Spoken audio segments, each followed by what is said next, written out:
వచ్చే ఎన్నికల్లో పొంగులేటి పాలేరులో ఎలా గెలుస్తారో చూస్తానంటూ వ్యాఖ్యానించిన కేటీఆర్ కు కౌంటర్ ఇచ్చారు మంత్రి పొంగులేటి. కేసీఆర్ ఏం చేయలేకపోయారని ట్వీట్లు నువ్వెంత అంటూ కౌంటర్ ఇచ్చారు.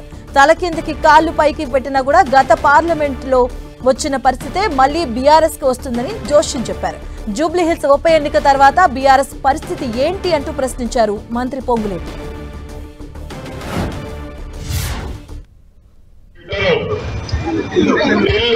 మీ నాయనే ఇదే పాలేరు నియోజకవర్గానికి వచ్చి 3 సార్లు ముక్కు నేలకు రాసినా ఏమీ చేయలేకపోయాడు.